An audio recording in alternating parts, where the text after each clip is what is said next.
नमस्कार, आदाब। Crime petrol dial 100 में आप सबका स्वागत है। मुंबई के उपनगर मीरा रोड इलाके में देर रात अपने घर लौट रहे मनीष और कविता पर जानलेवा हमला होता है। लेकिन यह हमला जुर्म की एक नई कहानी का पहला अध्याय साबित होता है। आखिर क्या वजह थी इस हमले के पीछे और किसने किया था यह हमला? क्या यह हमला सिर्फ इस जोड़े को कोई सबक सिखाने के लिए किया गया था या फिर कुछ और मंशा थी इस हमले के पीछे? जुर्म की यह दस्तक अपने साथ एक ऐसी आंधी लेकर आई थी जिसमें कई जिंदगियां बर्बाद होने वाली थी।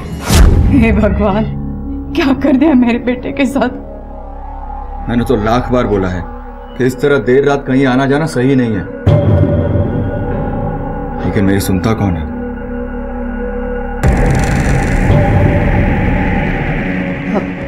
क्या अब पुलिस भी आ गई? बस यही देखना बाकी था।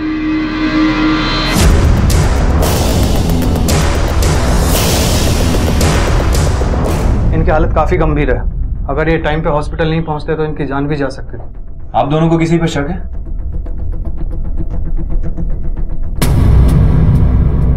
सर, हम नहीं जानते कि वो लोग कौन थे और उन्होंने हम पे हमला क्यों किया, हमें नहीं पता।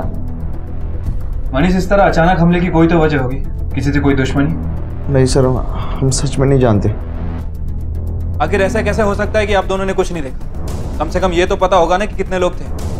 सर, हमें जो पता था वो आपको सब बता दिया है, बस हम पे विश्वास रखिए सर। तुम लोग इतनी रात में कहां से आ रहे थे? सर, दोस्त से मिलने गए थे। मनीष को हमलावरों ने इतनी बेरहमी से मारा था कि उनकी जान भी जा सकती थी। लेकिन इसके बावजूद पुलिस की पूछताछ में यह साफ दिखाई दे रहा था कि मनीष और कविता उन हमलावरों को बचाने की कोशिश कर रहे थे। आखिर ऐसी क्या वजह थी कि वो उन्हीं हमलावरों को बचाने में जुटे थे जो उनकी जान लेना चाहते थे? देवा, कितनी मार लगा माझ्या मुलांना। आज भी देखकर उनको ऐसा लगता नहीं कि वो बड़े हो गए हैं। जब भी देखो कॉलेज की हरकतें रहती है, कोई नहीं कह सकता कि उसकी शादी हो गई है। जब भी देखो मस्ती में ही रहते हैं। तो इसमें बुराई क्या है? आई दोनों एक दूसरे से प्यार करते हैं तो दिखाते हैं। अच्छा, अब तू भी कविता की तरह होने लगी है। बच्चों के बारे में क्या सोच रहा है? अरे पोता कब आएगा घर में? आई, हम अपनी खुद की जरूरतें पूरी नहीं कर पा रहे, तीसरे की देखभाल कैसे करेंगे? अब अरे आई, तू चिंता मत कर, तीसरा भी आ जाएगा।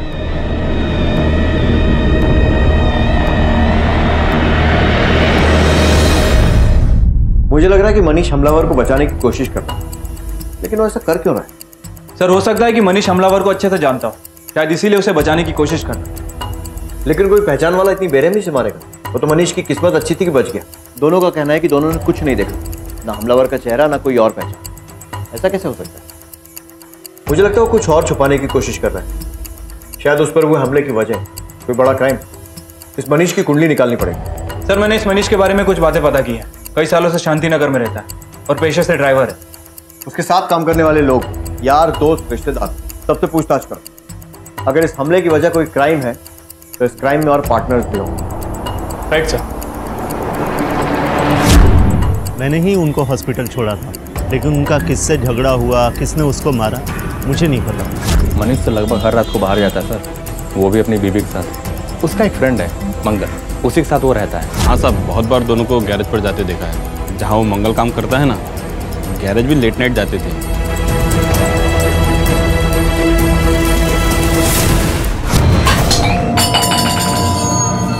क्या हुआ? वो गलती से गिर गया, मैं उठाती हूँ। तुम सो जाओ।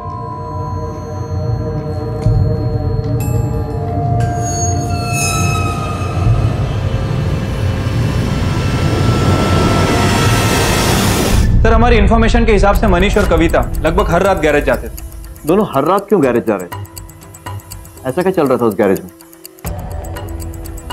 कहीं किसी गलत काम की डीलिंग तो नहीं चल रही?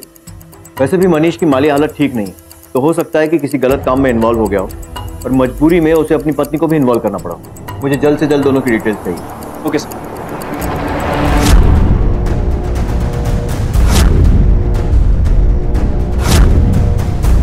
इसको कहीं देखा है? हाँ साहब, ये तो मंगल के दोस्त हैं, आते रहता है कभी कभी यहाँ। कल रात भी आया था ये? कल रात भी आए थे साहब। और ये? मनीष ने बोला था कि वो अपने दोस्त के घर था, लेकिन जब पुलिस ने इन्वेस्टिगेशन की तो पता चला कि मनीष गैराज में था।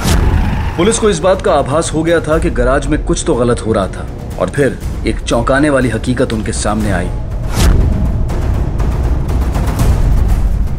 आप लोग? मंगल यादव आप ही हैं? जी हाँ। आज से 2 दिन पहले आपके गैरेज में जिसमें मनीष और कविता आए थे, इन दोनों के बारे में कुछ पूछना था आपसे। जी पूछिए। कुछ डिटेल में बता सकते हैं एक्चुअल में क्या हुआ था उस दिन? हम दोस्त लोग मिले थे और पार्टी वार्टी हुई थी, गेट टुगेदर। यहाँ से जाने के बाद ही उन पर अटैक हुआ था। क्या तुम उस वक्त गैरेज में थे? यस सर, मनीष यहाँ डेली आता है, लेकिन उस पर हुए हमले के बारे में मुझे कुछ नहीं पता। ताला खोलो।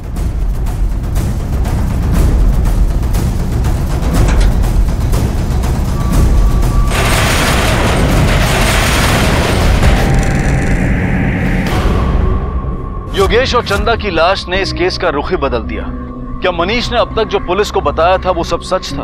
आखिर वो कौन लोग थे जिन्होंने मनीष और कविता पर हमला किया था? क्या वाकई में मनीष उन हमलावरों को नहीं जानता था, या फिर वो जानबूझकर उन्हें बचाने की कोशिश कर रहा था? अगर वो जानबूझकर ऐसा कर रहा था तो ऐसा करने के पीछे उसकी मंशा क्या थी? क्या उन्हीं हमलावरों ने चंदा और योगेश की भी हत्या की थी? आखिर उस हमले और इस हत्या के पीछे वजह क्या थी? इस केस में अब भी ऐसे कई राज थे जिनका सामने आना बेहद जरूरी था। सर, विक्टिम के सर पर किसी भारी चीज से हमला किया गया है। कदम, इस गैराज में बहुत सी ऐसी चीजें हैं जिनसे हमला किया जा सकता है। अच्छे से छानबीन करो, शायद मर्डर वेपन यहीं आसपास ही हो। गैराज का मालिक कौन है? सर, पाटिल साहब। कदम, पाटिल को थाने बुलाओ, बॉडीज को पोस्टमार्टम के लिए भेजो। Right sir. राणे, तुम वहां देखो। रेणुका, इधर देखो।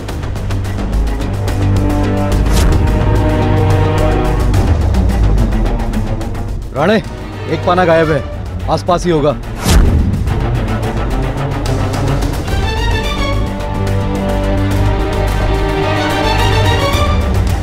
राणे, इधर फॉरेंसिक में भेजो।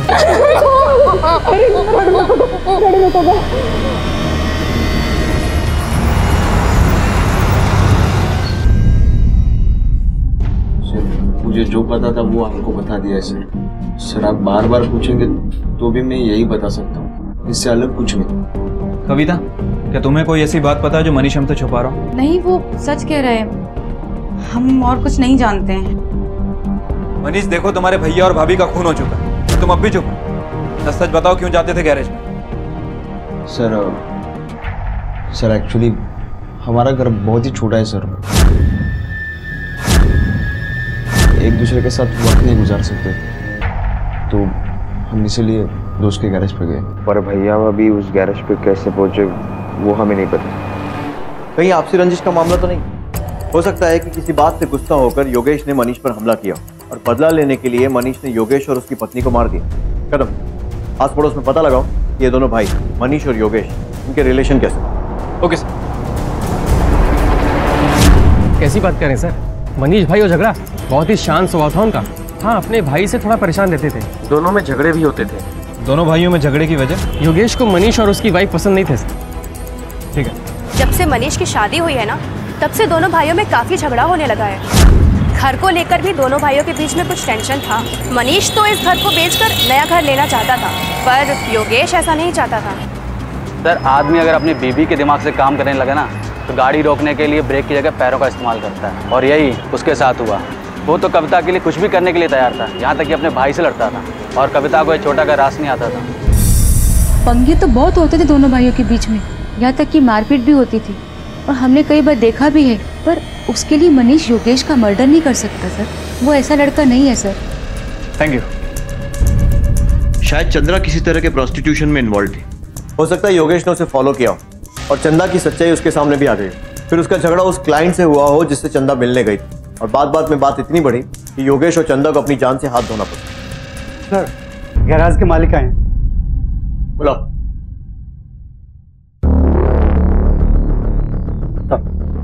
बैठिए। 2 लाशें मिली आपके गैरेज से, ये और ये। पहचानते हैं इन दोनों को? नहीं साहब, पहले कभी नहीं देखा। गैराज की चाबी किसके पास रहती है? साहब, गैराज की 2 चाबियां हैं, एक मेरे पास रहती है, एक मंगल के पास रहती है। कहीं कुछ छुपा तो नहीं रहना, क्योंकि अगर आपने कुछ छुपाया और हमें पता चल गया जिंदगी भर जेल में चक्की पीसेंगे। साहब मैं क्यों आपसे कुछ छुपाऊंगा, बाल बच्चों वाला आदमी हूँ मैं, और कभी भी आपको जरूरत पड़े बुला लेना ना साहब। जा सकते। Thank you sir.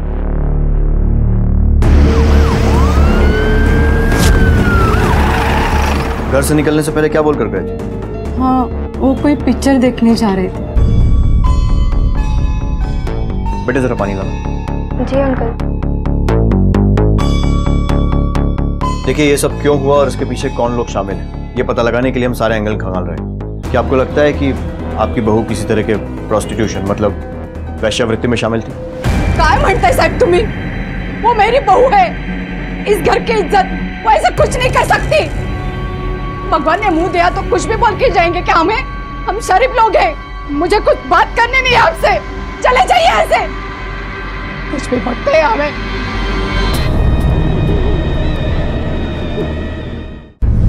सर ये रहे योगेश और चंदा के कॉल रिकॉर्ड्स और बैंक स्टेटमेंट।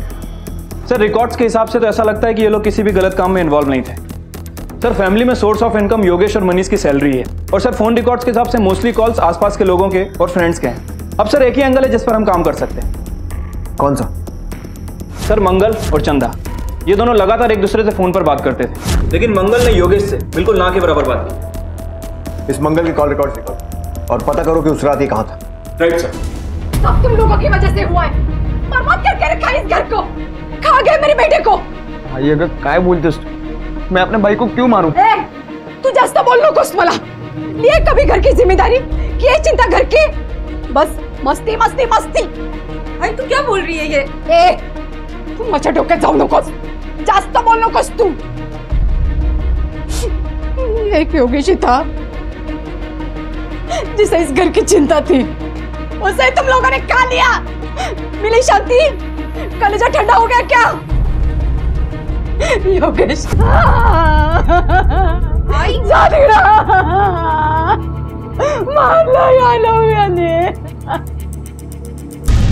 सर हमारा शक सही निकला।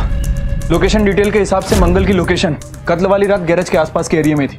चलो जरा से पूछताछ करते हैं और उसे लेकर आते हैं। Right sir. पूरे घर की तलाशी लो, कोना कोना छान मारो। फोन दे अपना, जल्दी निकाल। साहब मुझे माफ कर दो साहब। मैं सच बोल रहा हूँ, मैंने किसी का खून नहीं किया। मैं बहुत डर गया था साहब, मैं झूठ नहीं बोल रहा हूँ। क्यों, कुछ किया है तूने? नहीं साहब। अरे मिला है। ये क्या है? सब ये वो मैं कहीं फंस नहीं जाऊं इसलिए मैंने इन्हें छुपा दिया था साहब, लेकिन मैंने किसी का खून नहीं किया, मैं सच बोल रहा हूं साहब। सर ये वो आप सर मारो मत। सर मारो मत। सर मारो मत सर मुझे नहीं पता कि उस पाने पर वो खून कहां से आया। सर हम तो सब अपनी पत्नियों के साथ गैराज में एंजॉय करते थे। हमारे घर बहुत छोटे हैं, इसलिए हम गैराज में डांस और ड्रिंक करते थे। ये कैसी पार्टी थी जिसमें बीवियां घुंघरू पहनकर नाचती थी? सब कुछ तो इतना अच्छा चल रहा है, एंजॉय करना है यार, क्या है? मुझे नहीं पसंद है ये सब, बंद कर दे यार। मनीष तूने ये सब शुरू करवाया और अब कह रहा है कि बंद कर दें? ये सब इतना आसान नहीं है, समझा? धमकी दे रहा है मुझे, धमकी दे रहा है। पाटिल का नंबर है मेरे पास। पाटिल को पता चलेगा ना ये सब कर रहा है, तू नचवा रहा है सब, तो तुझे मुजरा करना पड़ेगा। मैं बताऊंगा सब पाटिल को। तू पाटिल को फोन करेगा? तू जानता नहीं मेरा नाम क्या है? मंगल नाम है मेरा, मंगल। और जो मेरे रास्ते में आता है ना उसका अमंगल शुरू हो जाता है, समझा? और तू पाटिल को अगर फोन करेगा ना, वो जो तेरी बीवी है ना कविता, जो अभी यहाँ मुजरा कर रही थी, उसे मैं कोठे पे मुजरा करवाऊंगा। मनीष चलो चलो।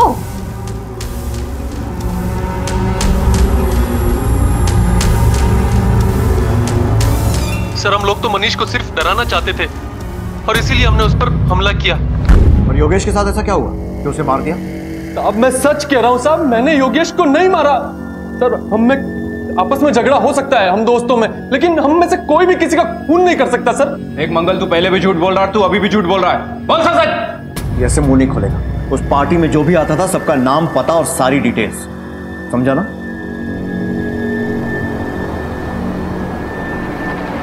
चलो इन सब के घर पे अच्छे से तलाशी लो, सबसे पूछताछ करो।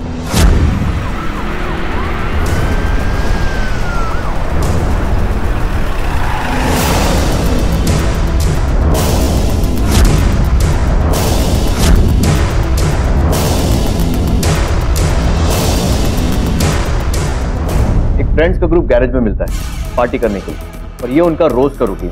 लेकिन योगेश और चंदा उस रात गैरेज में क्या कर रहे थे? क्या वो भी उस ग्रुप का हिस्सा है? और या फिर अगर उनकी अलग से पार्टी चल रही थी तो और कौन कौन इस पार्टी में शामिल थे? कदम, बहुत से सवाल हैं जिनके जवाब ढूंढना बाकी है। सर मनीष और योगेश में आपस में बनती नहीं थी सर। थोड़ा मुश्किल लग रहा है कि योगेश और चंदा मनीष के साथ मिलकर पार्टी करते हैं। सोचने वाली बात यह है कि उस परिवार के छोटे लड़के मनीष पर जानलेवा हमला होता है जिसमें वो बुरी तरह घायल हो जाता है और मनीष के बड़े भाई योगेश और चंदा की लाश हमें गैरेज में मिलती है। परिवार में आखिर चल क्या है? सर सबके घर में घुंघरूओं का मिलना भी थोड़ा अजीब है। हमने प्रोस्टिट्यूशन का एंगल भी चेक किया बट कुछ हाथ नहीं लगा। वही, अगर ये प्रोस्टिट्यूशन से जुड़ा मामला नहीं है तो फिर और क्या हो सकता है? मंगल के गैराज पर जो कुछ भी चल रहा था वो मौलिकता से परे था। ऐसे हालात में ईर्ष्या, गुस्सा और दुश्मनी अपनी जगह बना ही लेते हैं और शायद यही वजह थी मनीष और कविता पर हमले की। पर क्या यही वजह सबूतों के अभाव में पुलिस को मंगल को रिहा करना पड़ा? खत्म हो सकता है इस मंगल और चंदा के बीच में कोई अफेयर था जिसकी वजह से चंदा को मारा गया। हो सकता है सर। मंगल के फोन ट्रायंगुलेशन रिकॉर्ड के हिसाब से इसकी लोकेशन उस रात गैरेज के आसपास ही थी और सर ये चंदा से लगातार बात भी करता था। और जरूर इस अफेयर की वजह से चंदा और उसके पति में झगड़े भी होते होंगे। चंदा और योगेश की केमिस्ट्री अगर पता चल जाए तो आधा काम आसान हो जाएगा। एक काम करो, घर के आसपास पूछताछ करो और चंदा की बेटी से भी पूछो, शायद कुछ पता चल सके। शायद उसने अपने माँ बाप को झगड़ते हुए देखा और कभी ये मंगल का नाम सामने आया। एक वही है जो हमें कुछ बता सकती है, क्योंकि घर के बाकी लोगों को तो इस वक्त इज्जत ज्यादा प्यारी होती है। Right sir. गोपी, नीलू, नीलू ने गोपीला पाहिला? गोपी और नीलू को देखा है? नहीं। गोपी,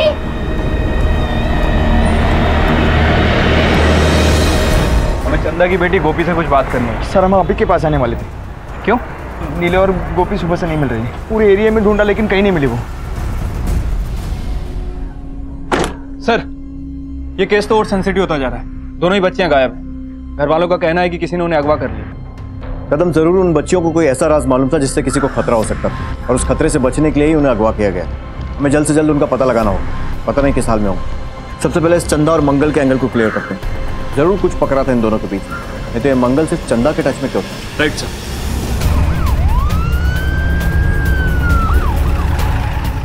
क्या चल रहा था तेरे और चंदा के बीच में?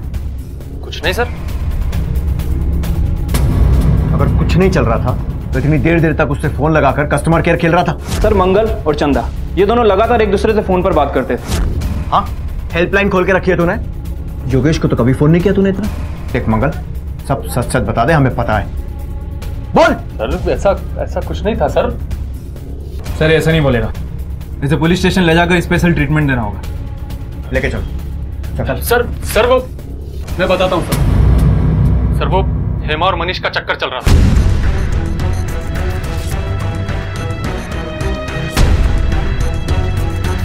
सर वही ने मुझे 2-3 बार समझा कि उससे मत मिल। मैं मान भी गया सर, लेकिन इससे पहले मैं उससे 2-3 बार मिला। उसके साथ 2-3 बार वक्त गुजारा। कविता सुन मेरी बात। तुम मेरे साथ ऐसा कैसे कर सकते हो मनीष? ये सब करते हुए तुम्हें एक बार भी मेरा ख्याल नहीं आया? माझं खरंच चुकलं, मला माफ कर। मैं ऐसा नहीं करूंगा, कसम से प्लीज। मैं अब तुम पे कभी भरोसा नहीं कर सकती मनीष। मुझे मालूम है मेरी बहुत बड़ी गलती होगी, लेकिन आइंदा से फिर से नहीं होगा, प्लीज। ठीक है, माफ किया, लेकिन मेरी एक शर्त है। कैसी? जिस तरह तुमने किसी और के साथ अफेयर किया है ना, उसी तरह मैं भी मंगल के पास जाऊंगी। फिर तुम भी मुझे माफ कर देना। हाँ?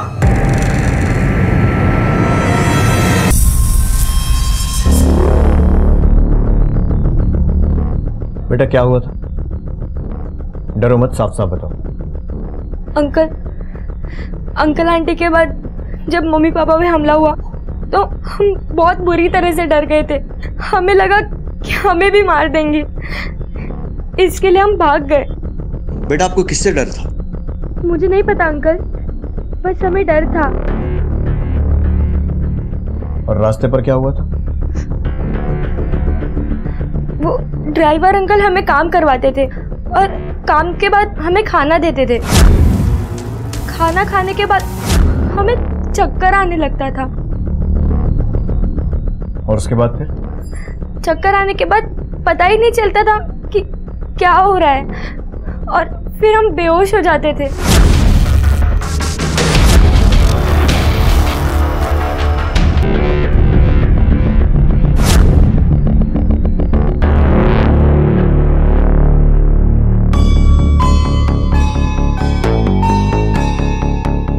अरे माझी पोर आली कुठे आले का तू? कशी आहे? कैसी है रे तू? इन दोनों का ध्यान रखिए, दोनों बहुत डरे हुए हैं। पहले माँ बाप की हत्या हुई, फिर ये सब। कहीं ऐसा ना हो कि डर के मारे फिर से भागने की कोशिश करें। नहीं। बेटा मेरे साथ मंदिर चलोगे?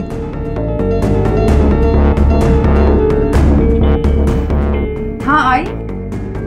आज मैं पूरा टाइम घर पर रहूंगी और आपका अच्छे से ध्यान रखूंगी।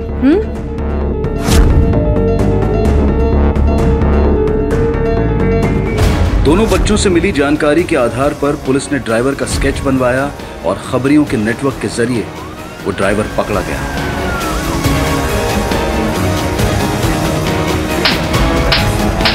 सब कुछ नहीं किया मैंने, सब कुछ नहीं किया मैंने। बैठ।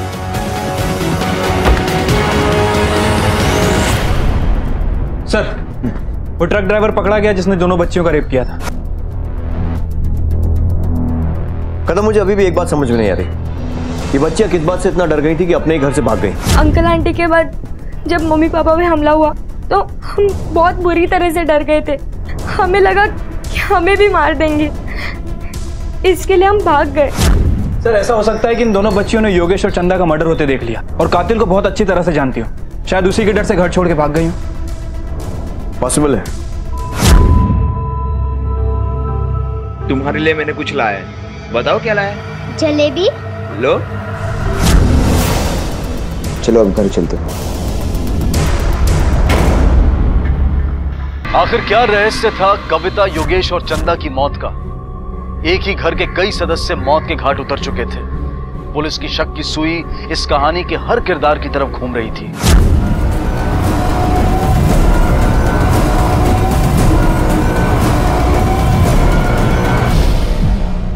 सर, कदम। सर, हर किसी के बयान में मंगल का नाम जरूर आ रहा है। सर, हो सकता है कि इस अटैक और मर्डर में मंगल इन्वॉल्व हो। इस मंगल की कुंडली निकलवाओ और अगर जरूरत पड़ी तो उसकी खातिरदारी भी करते। Okay sir. साहब, मनीष ने सबके सामने कविता को मारा था। आप किसी से भी पूछ लीजिए। क्यों मारा था मनीष ने कविता को?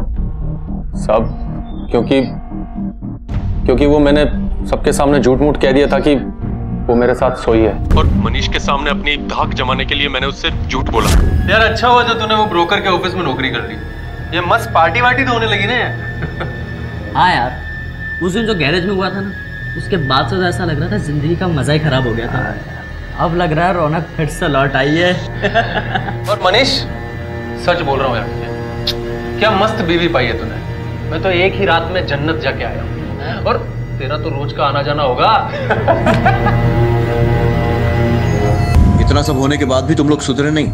गैरेज नहीं तो दूसरे फ्लैट पर मिलते रहे। क्या हुआ था उसका? कविता को थप्पड़ मारा?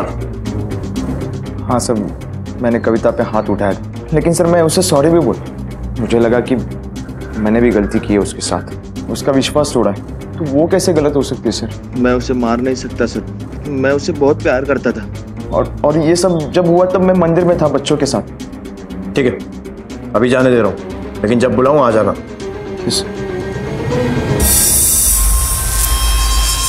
उस दिन जब मनीष अंकल तुम्हें मंदिर लेकर गए थे तो पूरे टाइम तुम्हारे साथ थे या फिर कहीं बाहर गए थे बीच में? उस दिन तो मनीष काका हमें बाजू वाली आंटी के साथ मंदिर में छोड़कर हमारे लिए जलेबी लेने गए थे।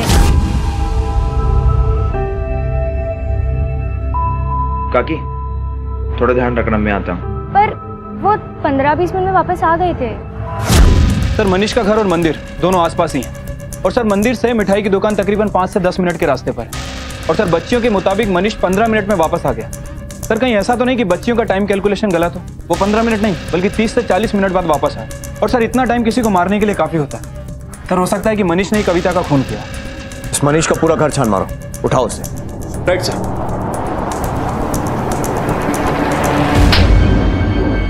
देख मनीष, जितना झूठ बोलेगा उतनी मार पड़ेगी। सच सच बोल, क्यों मारा? साहब मेरे बेटे ने कुछ नहीं किया, उसे जेल में क्यों बंद करके रखा है साहब? वो ऐसा कुछ नहीं कर सकता साहब, छोड़ून दो त्याला। सर क्या बोल रहे हैं आप? मैं सच्ची बोल रहा हूँ, मैंने कुछ नहीं किया सर। साहब काहे नहीं हो? सर यहाँ पे कुछ नहीं मिला। बोलो कविता को क्यों मारा?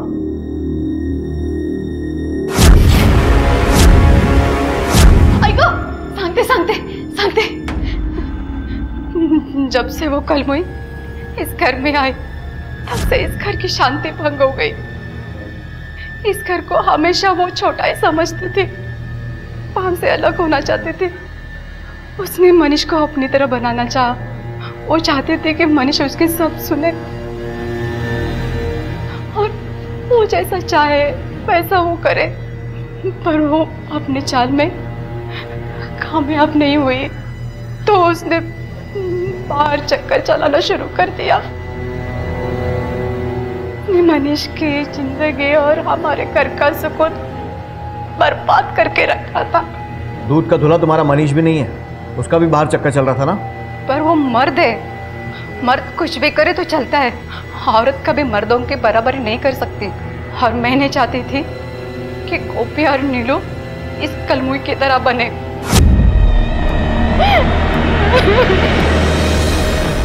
रिश्तों की डोर में अगर दगाबाजी का मांझा हो तो उन रिश्तों में प्यार और सम्मान कभी उड़ान नहीं भरते। अपने रिश्ते में मनीष और कविता दोनों गलत राह पर थे। ये जरूरी नहीं है कि अगर हमारा कोई करीबी गलत राह पर हो तो हम भी उसके पीछे पीछे उसी राह पर अपनी मंजिल ढूंढने निकल पड़े। याद रखें, गलत राह हमें सिर्फ गलत मंजिल तक पहुंचा सकती है। इस केस में इस सवाल का जवाब मिलना अब भी बाकी था कि चंदा और योगेश को किसने और क्यों मारा। सर ये देखिए, ये वीडियो इंटरनेट पे बहुत वायरल हो रहा है।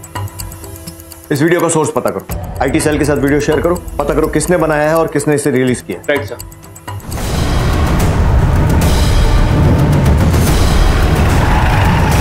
बोल कब बनाया था वो वीडियो? सर वो देख, राजीव ने हमें बता दिया है, अब सच सच बोल वरना अपने तरीके से पूछूंगा। बोल। सर वो वीडियो मैंने ही बनाया था, लेकिन उसके दूसरे दिन ही मनीष अंकल के पिटने की खबर की वजह से मैं डर गया और मैं फिर वहां नहीं गया। और किस किस को पता है सीक्रेट डांस के बारे में?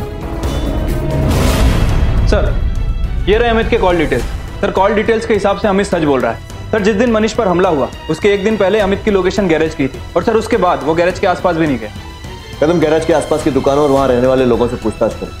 Right sir. और सर एक और इम्पोर्टेंट इन्फॉर्मेशन मिली।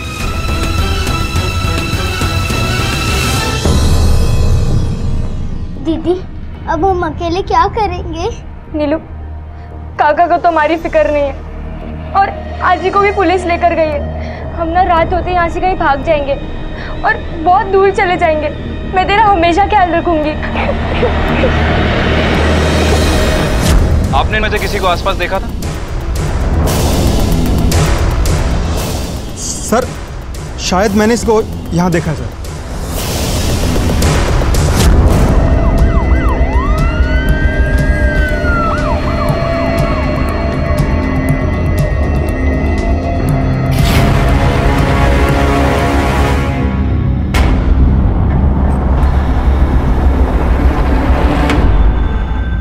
हाँ सर, मैंने ही मारा अपने आई बाबा को।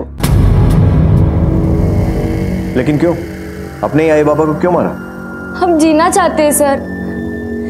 मेरी बहन मुझसे काफी छोटी है और मैं पूरी जिंदगी उसको कोई तकलीफ में नहीं देखना चाहती हूँ।